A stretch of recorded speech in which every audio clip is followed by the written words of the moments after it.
Welcome to the Coast Podcast. I'm Emily, a virtual assistant agency owner who left Amazon in 2019 to build my dream. And I'm Whitney, a freelance writer and communications consultant who never felt at home in a cube farm. We wanted to learn from people who paved their own ways like we did. So we created this podcast to talk to others who are brave enough to pick a different path. Creatives, entrepreneurs, people doing their careers and their lives their way. Join us as we make new friends, get inspired, and show you beautiful paths less traveled. Not every road leads to the coast, but the ones that do come with a great view.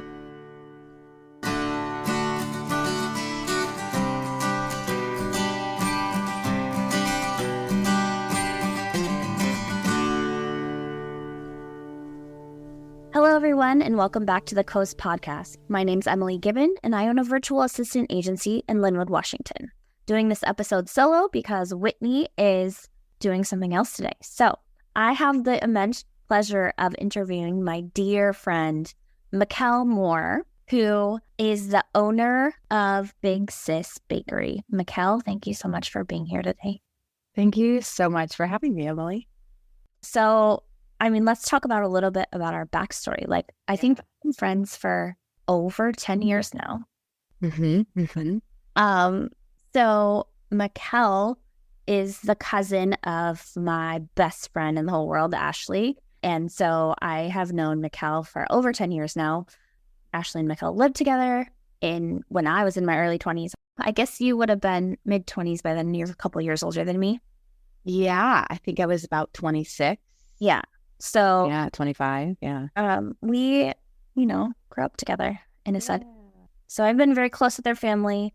And so Mikkel in general and her whole family are very, very near and dear to my heart, which is, part of the reason that this is going to be such a great podcast episode. Yeah. Anyway, I won't give it all away. But I do want to know more about what Big Sis Bakery does. What do you do? What's your jam? Who are your clients? What are you doing? Tell us all about Big Sis Bakery. Yeah. So Big Sis Bakery is a custom cakery, candy workshop making, all around general fun having company over in Seattle, Washington. My main activity, shall we say, is baking custom cakes for weddings and baby showers and special days, not special days. Anything I can do to get my hands on a cake and get it over to people is my jam. And then in addition to that, I do candy making workshops for bachelorette parties or girls' nights, guys' nights, all of the above. Yeah, and hoping to expand at some point, but for now, keeping it pretty simple these days. Question 1. Yes. Did you get my order for EJ's birthday? I did. I was hoping to be able to talk to you about it. So, yeah, I cannot wait to show you what he wants. I'm excited. You said a custom shape, so I'm so curious. He's an amateur breakdancer. So we are trying to hire a breakdance, come do a class. And then he would like a breakdance cake, which I assume is just a regular cake with a upside down kid dancing on the top. Anyway. I'm so excited to brainstorm that. There are a lot. We'll make it cool. I'm excited. So yeah, that's my first order from you, which is embarrassing because I wanted to way before. But how long have you been in business now? Honestly, I've been in business, asked the state, I've been in business since February 2nd. Got it. And then quietly a little bit longer than that. Yeah, you too. That's great. Yeah. Okay, so let's talk about, I'm trying to think about the order because I know your story. So I want to talk about what you did before you, or in your other life, right? What do you do other than bake cakes? Yeah. So I currently work for a tech company. I've worked with them for almost 8 years now. And that's still going on. I'm not ready to take this full time yet, but that's definitely something to think about in the future. I have always been a baker. I grew up making a lot of cookies, not making cakes. The Pillsbury boxed cakes, and you put it in a sheet pan and, throw it in the oven and take it out and put some funfetti frosting on it. I did that growing up. But as far as actually baking, it wasn't something, building cakes wasn't something I started until actually this last September. Do you want me to go into that now, or do you want to wait a little bit? Or my next question for you is like, and it feels silly saying this because I know the answer, but like, yeah, for our audience, was there a big moment in your life where you're like, okay, I'm going to turn to creating this business? So the business aspect didn't start until New Year's Day. So that's fairly recent. I took up the hobby of making cakes and baking. I've always loved baking, but it wasn't until I wanted to start building custom cakes for people. That started in September. So really the last quarter of last year was really all about creating this new hobby and honing in on my skill and, watching as many videos as I could and learning. And then, there's something about the new year that inspires you to start fresh, to start something big. And I am really good at diving in. I'm sure we're all really good at diving into having ideas and then diving in head first and then getting burnt out and like out of there. So it was something that I had thought about for a while. And the thing about creating cakes for people is once people know that you like to do it, they start asking you for birthdays and, weddings come on later eventually after you've built that skill. But birthdays and Mother's Day events, etc. People started asking me more and more, I'll pay you. And it wasn't something I was ready to start a business until the new year. And I remember we were in San Diego for the new year, and I just was thinking about what are my goals this year? How are things going to change for me? I was I think we're going backwards and into something, but I was in the middle of probably one of the most depressing periods of my life, clinically. And that New Year's Day was key for me. Once I got over the hangover of, going out the night before, it was key for me to really plan out this business and get inspired. And I realized it was something I could do in addition to mothering, to being a wife and being, working full time. I really sat down and planned out what this business would look like. And I've been head first ever since then. So. And I want to call to everyone's attention. You're not even like a regular wife and mom. You're like a fire wife and mom. Yeah.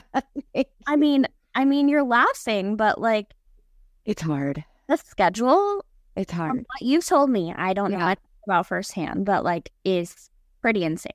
What does that look like for you generally? I mean, there isn't generally, which is hard, right? But yeah.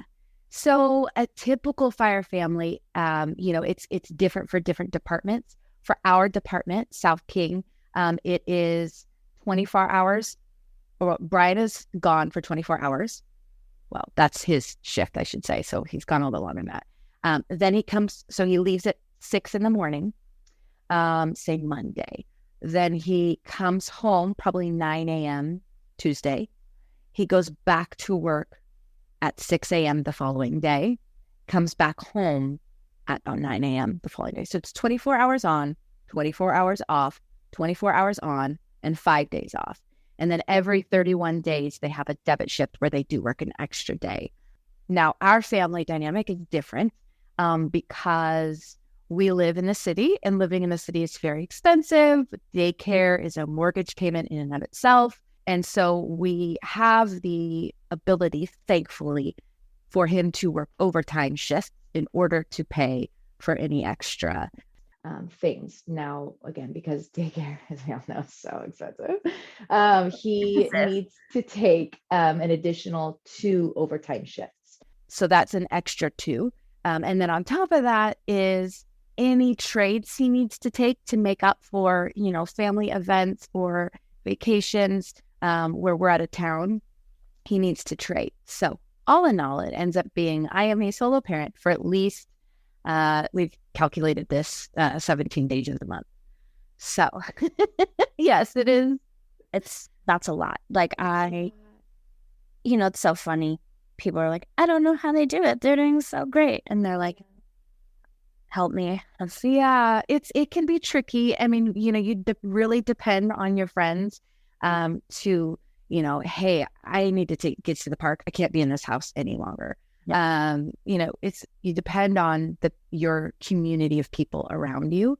I know I have in the past depended on my parents a lot. That's a little trickier these days. But yeah, you just do it, and you ask for help when you need the help. If you don't ask for the help when you really need it, you hit a wall, and it's bad for everybody. And so it's a definite. You need your community, which is really good, because my whole life I haven't really depended too much on community. I've always tried to do things myself. And moving into this business, that was definitely one of the things that came up in that planning and in conversations with my husband, Brian, is, where's the work-life balance? Am I just going to be business? That's not going to work for all of us. And so it was really important that this was a hobby first and then a business second. And so I depend on the hobby portion of it, not the hobby portion, but I needed to enjoy it. That's what I mean by right. Yeah. Otherwise, if I don't enjoy it, it's not worth the sacrifice. That's literally what I tell everyone about entrepreneurship. Doing something that you actually love and enjoy, the pain and it's not worth it. Yeah. So I want to talk about the meaning behind Big Sis Bakery and the idea that this isn't just a hobby for you. It is a therapy for you, in a sense. It is. And I'd love for you to tell the audience, if you want to, if you're ready, more about your story behind Big Sis Bakery. Yeah. So I kind of mentioned it earlier about how I had just started learning about how to build cakes and make custom cakes last September. So it hasn't even been a full year yet. So last September, my brother died in a really random, tragic accident, a plane accident. He was only 31. Him and I and my sister, I mean, my whole family is very, very, very close. So it was something that no one's expecting, the death of a loved one.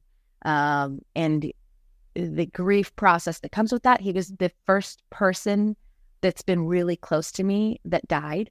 I had never known or understood what grief was. I mean, I've learned a lot since then, but definitely that threw me into a spiral, as it would anybody. And for 3 weeks, I was able to take bereavement leave with my work. Very thankful for that. And was at my parents' house every day, as visitors are coming in and out, and took on that role of what I've always taken on. I'm the first child. I am the big sister. I couldn't at that time protect my brother any longer, but I could protect my parents, my sister, my sisters. And so I did that. I fully dove into protecting them, making sure everything was planned correctly, helped in the planning of the funeral, and, helped my mom when she couldn't talk any longer on the phone to coroners and whatnot. I was there to jump in, and I wasn't allowing myself to grieve because I snapped into that, big. Yeah. And when I was by myself, which was very rarely, I didn't want to be by myself. I wasn't ready to feel my feelings. And so I can't tell you when it popped up, but something popped up on my YouTube For You page. I don't have TikTok because I'm old, but YouTube has this thing called YouTube Shorts. Yeah. And it's just like TikToks without the commitment of downloading TikTok. Yeah. And I saw a cake video, and it was someone taking what normally is 5 to 8 hours of building a cake and smashing it into 30 seconds, 60 seconds. And it was, oh, wow. It was really cathartic. And I'm like, oh, I got to see more of that. So I literally watched every cake making video on the planet, I think, that's ever been created, at least in the past 3 years. Anytime I was by myself, whether it's walking up the stairs, in the bathroom, brushing my teeth, when I wasn't taking care of my my kids and my family or my parents and my sisters, I was engrossed in watching these videos. So I almost didn't have to think about, my grief, what I was feeling, what just happened to my little brother. And I was just dove into it. I wasn't making anything at this point. I was just obsessing over it, really. And I finally started to get the nerve to want to try it myself. And I did. And when I tried it myself, when I tried to build a cake myself, number one, I was pretty good at it. I was not expecting. When you try things for the first time, it's like, what? And not only that, but I felt a little bit of joy and relief from that grief because I was doing something with my hands.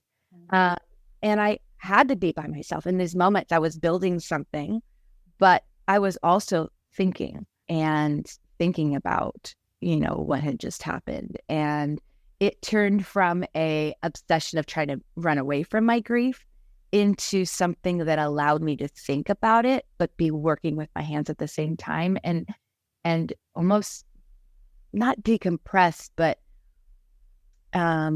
just you're like moving your energy. Yes, moving your energy. That's exactly what it was, because there's this energy. Grief is an energy you don't know what to do with in the beginning because you've never dealt with it before. And I can't explain to you, but working with your hands like releases that. And there were many times that I would cry while making cakes or, just think about Chris making cakes. I had a candle that I started lighting that my friends got me that says Chris, and then my Chris candle. And I would be doing this while honoring him, I feel. And it was whatever for about a month, right? I started obsessing for, 2 to 3 weeks. And then I started building 1 to 2 weeks. And I remember for my mom's birthday, her birthday's October 1st, it was only a month later, I gave her one of the first cakes I made.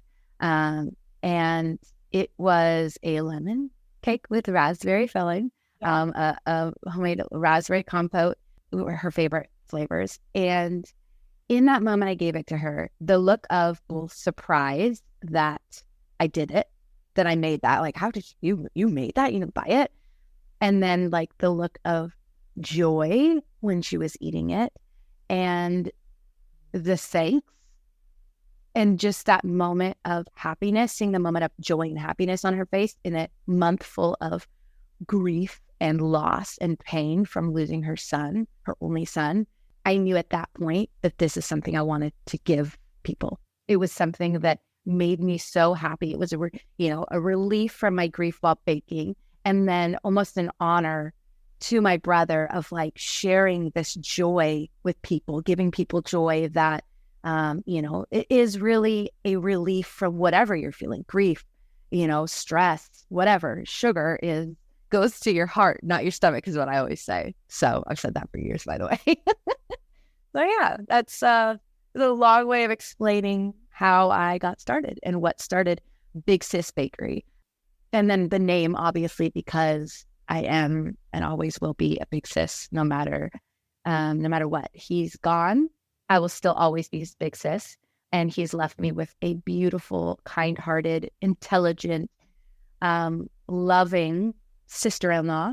And then, of course, my little sis. They're both my little sis. So I'm a big sis to everybody at this point. And so that this business is an honor of that.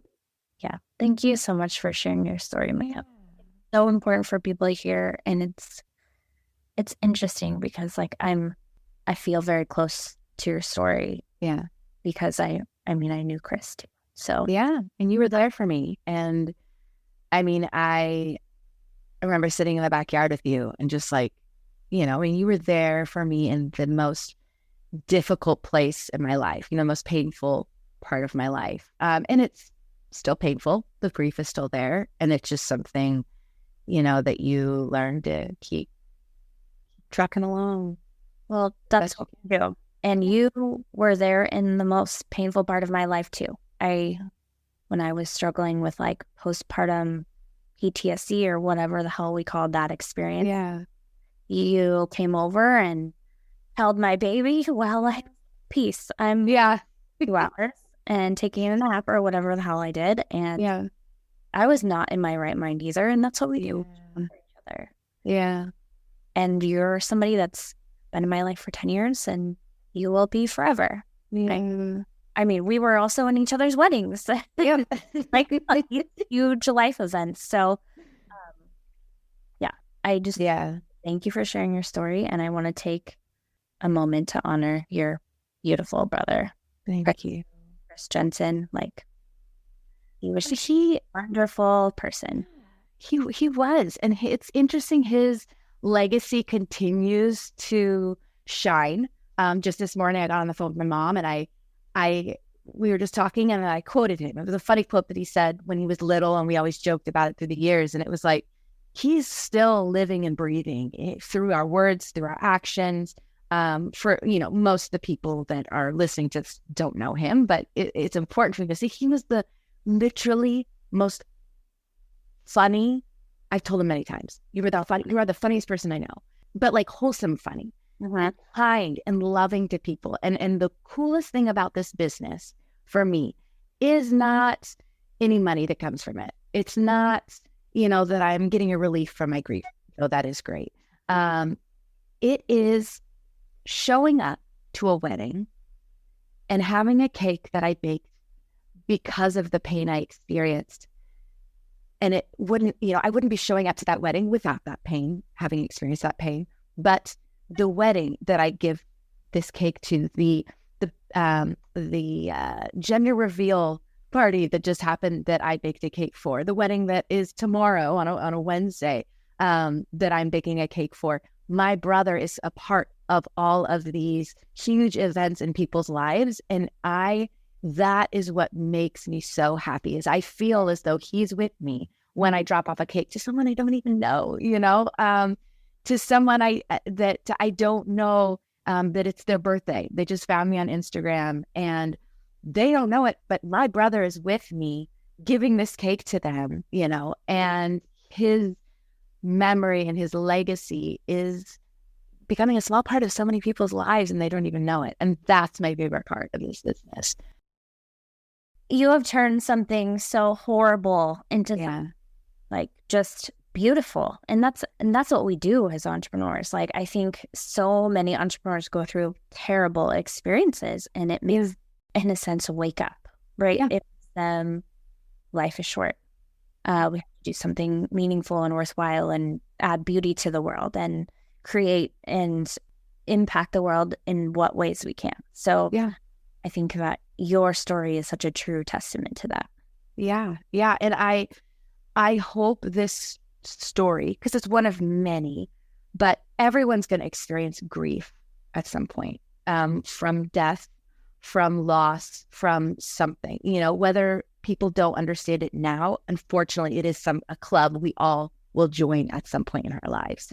And to hear the stories of other people who are doing something with their grief, because again, grief is something that once it hits you, you're going to, especially if you lose someone so close to you that you love so much, you're going to be dealing with it your whole life. So to know that there are things, like you said, that you can do with your grief, it's so important for this story to bring people hope, because it's possible for everybody to, experience, to create something from the ashes. I think that's my favorite idea, is obviously not my brother's ashes. That's disgusting. Oh my God. Okay, side note, our family is humor. You have to find humor in some things, otherwise it's just too painful, right? So the beauty, creating beauty from the ashes of your past life. Because now I think of my life in two parts, right? It was before kids and after kids. Now it is before, Chris's accident, and now after Chris's accident. And that Mikkel from before the accident is a different individual. And I'll never get that woman back. I can channel her and I can learn from all of that, but that is a chapter that has been closed now. And this new chapter is, one that I have to constantly, be looking forward to. and moving forward. And of course, with the help of a therapist. So, where do you see Big Sis Bakery going? Like, what are your plans going forward? Do you have big, like, goals and dreams and hopes? Like, what, like, for you? Yeah, well, obviously, I want to keep honing my skill. I'm learning with each cake I make. I'm learning more and more things. I'm learning how to market. That's probably one of my most favorite parts of all of this is marketing. You're so good at the reels. Oh, God. So good. Yeah, I love that part of it.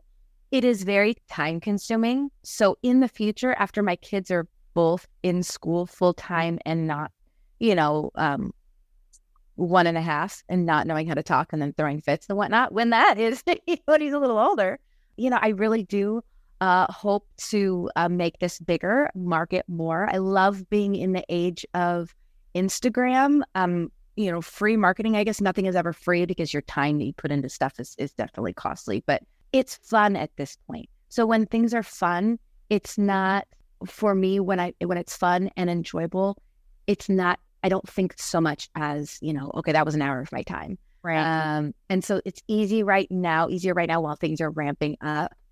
I see in the future, I would love to continue this in farmers markets. I would love, once the kids are grown up and out of the house, to have a brick and mortar. These are things that would be really, really cool. Every time I'm passing, in Seattle, we have lots of little shops and also a lot of empty spots right now. Post-COVID, the age of COVID, people are ramping back up again. A lot of businesses, as you know, that a lot of your podcasters started during COVID. A lot of podcast guests started during COVID. A lot of those businesses in the coming years are going to be taking part in those brick and mortars, as they keep building. I would love to be part of that as well. Obviously, I have quite a few years down the road to do that. Right now, in my career, I'm happy with my full-time job, my full-time gig. And when the time comes, when, I think I'll just know when the time comes, it'll be my turn to grow this even more than I can. But right now, as something I'm doing part-time, it's great where it's at. I'm getting, people reaching out for cakes on a weekly basis, which is really, really, really nice. Keeps me busy and I enjoy it. So it's wonderful. So I'm super excited for you. I always knew you would start a business. I don't know how, I didn't know what it would be, but I always felt like you were super entrepreneurial. Yeah. Yeah. I feel like you've told me that before. And it's funny. I mean, it's not funny. It's so interesting, the entrepreneur life or that whole culture, the entrepreneur culture, I should say, because it's a culture, is fantastic. The community of people, once you start thinking about ways you can be making money and serving people, your brain goes. And so now I understand why people who start businesses, all of a sudden they, start two more. Or if one doesn't work out, they start another one, because it is something to keep your mind constantly on its toes. And, we need that. Yeah, mindset shift for sure. Once you get the bug, you're like, idea. Yes. And it's hard to rein yourself in from shiny object syndrome, because you're like, nope, we're going right. You're in the middle. Focus. It's hard, but it's also, like you said, so beautiful. It's a culture, lifestyle. Yeah.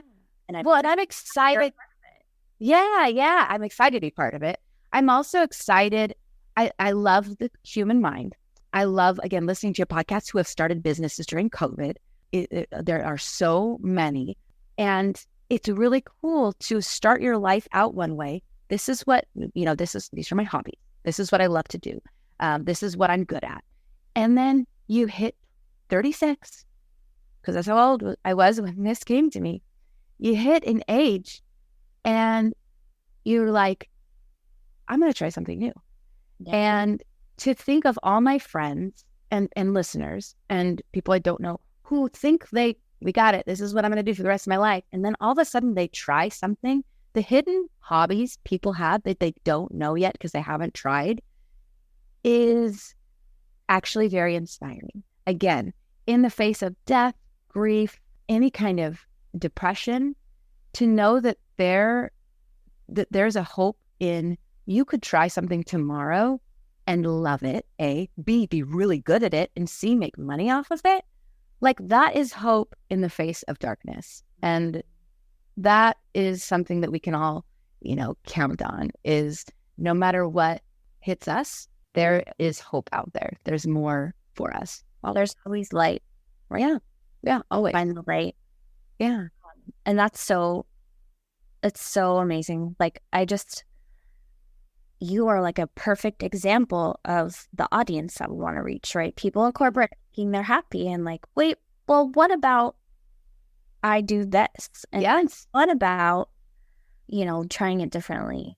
So I'm super ecstatic to have you. Like, this has been a long time coming, and I'm so happy.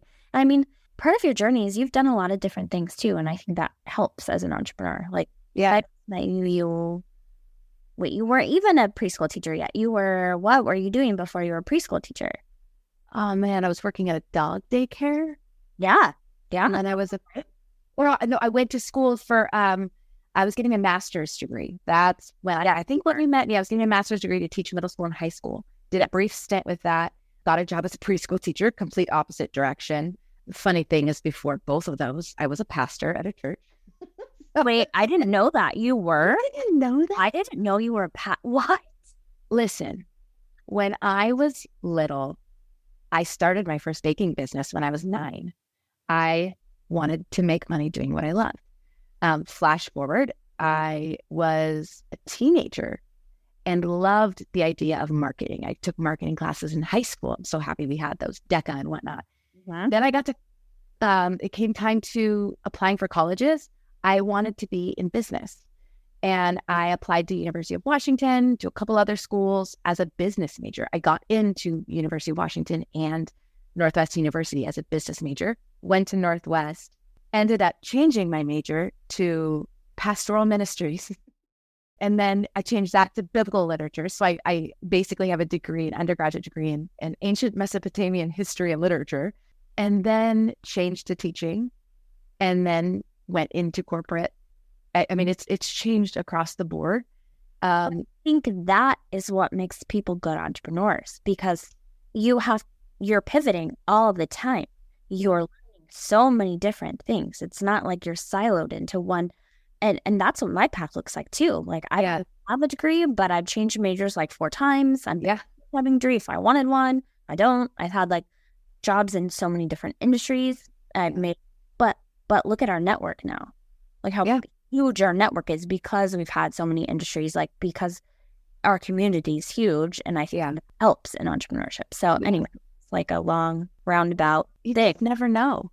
Yeah. Like, it's important to, do whatever you are doing with, gusto and passion, but also know that could change, and be open to it, and be looking at other people around you that do different things, and be taking things you learn from them, even though they're not in your line of work. For example, me working in corporate, I'm like, I'll probably retire with this company. And then seeing you going out on a limb and starting your own business, and things you post on Instagram, taking those like, okay, that's really cool. I'm going to file that in my Rolodex in my brain.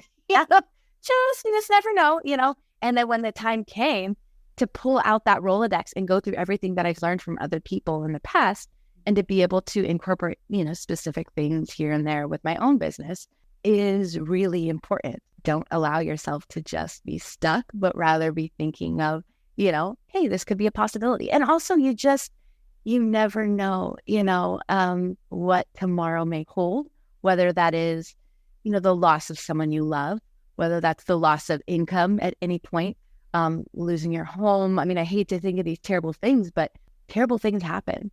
And it's important to know that even if something bad happens, don't ever hold on so tight to something that if something happens and it's gone, I'm thinking material things. If something happens and it's gone, that you can't, pick yourself back up and try to do something different, try a new route. I mean, honestly, like the biggest business people in the world, millionaires that we know, millionaires, nothing anymore, but billionaires that we know, the biggest business people, they failed multiple times. So we hear that, growing up. So it's only fair that we think, something could happen to us. And it's important for us to know, that we can try something different. And we're in a good country to be able to do that in. So I used to say that failure was my biggest fear. And now I realize how dumb that was. Like, now I'm afraid of failing and not learning anything from it. Since you've listened to our pod, you know that we wrap our episodes up with rapid fire questions. Oh, here we go. So what are you proudest of in your business right now? Oh, in my business. I mean, you could say in your life in general too. I mean, well, my business, just honestly, I'm most proud of honoring my brother.